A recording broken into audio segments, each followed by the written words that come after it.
Hello అందరికీ. అందరు ఎట్లున్నారు? మంచిగున్నారా? నేనైతే మీ శిరీషాని. నేను స్టిచ్చింగ్ నేర్చుకున్నప్పుడు నాకు జరిగిన అనుభవాన్ని నేను మీతో పాటు ఇవాళ షేర్ చేసుకోవాలనుకుంటున్నాను. నేను ఒక్కదాన్నే గాదు, నాతో పాటు 10 మందిమైతే మేము స్టిచ్చింగ్ నేర్చుకోవడం జరిగింది. మా 10 మందిలో గూడా అందరికీ ఎంతో కొంత స్టిచ్చింగ్ మీద టచ్ అయితే ఉన్నది. అందుకే మళ్ళీ కొంచెం కొత్తగా ట్రెండీగా డిజైన్స్ అయితే నేర్చుకోవచ్చు కదా అనేసి మేము మిషన్ నేర్చుకోవడం జరిగింది. కొందరు మా దగ్గరికైతే అప్రోచ్ అయ్యారు. ఒక 1 మంత్‌లో మేము స్టిచ్చింగ్ నేర్పిస్తా అని జెప్పిర్రు. తర్వాత సర్టిఫికేట్ గూడా ఇప్పిస్తా అని అన్నారు. ఇగ 1 మంత్‌లో అయితే సర్టిఫికేట్ వస్తుంది అని జెప్పిర్రు. 1 మంత్ కాస్త 6 మంత్స్ అయితే అయిపోయింది. సర్టిఫికేట్ అయితే రాలేదు. మీరు అనుకోవచ్చు సర్టిఫికేట్ ద్వారా మీరు ఏం జేసుకుంటారనైతే మీరు అనుకోవచ్చు. ఆ సర్టిఫికేట్ తీసుకుంటే దీని ద్వారా మీకు లోన్స్ ఇప్పిస్తానన్నారు.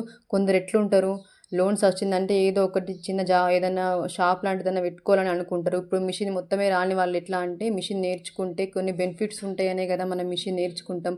అటువంటప్పుడు ఇప్పుడైతే మొత్తానికే టచ్ లేని వాళ్ళు ఒకవేళ స్టిచ్చింగ్ నేర్చుకోవాలనుకున్నప్పుడైతే దీని గురించి అన్ని వివరాలు ముందే తెలుసుకొని ఎవరైనా ముందు బ్యాచ్ వాళ్ళు ఎవరైనా ఉంటే వాళ్ళని కనుక్కొని అయితే మీరు ఇందులో అయితే స్టిచ్చింగ్ నేర్చుకోవడం స్టార్ట్ చేయండి. ఎందుకంటే మాకు ఎంతో కొంత టచ్ ఉంది కాబట్టి మేమైతే సేఫ్ అయ్యాము. పాపం ఎవ్వరు మొత్తమే స్టార్టింగ్ నుండి మిషన్ రాని వాళ్ళైతే కొంచెం లాస్ అయినట్టే కదా! ఎవరికో ఒకరికైతే ఉపయోగపడుతుందని చెప్పేసి అయితే నేను ఈ వీడియో అయితే చేసినాను. నా వీడియో కనుక నచ్చినట్టయితే లైక్ చేయండి, షేర్ చేయండి, అట్లే సబ్స్క్రైబ్ అయితే చేసుకోండి.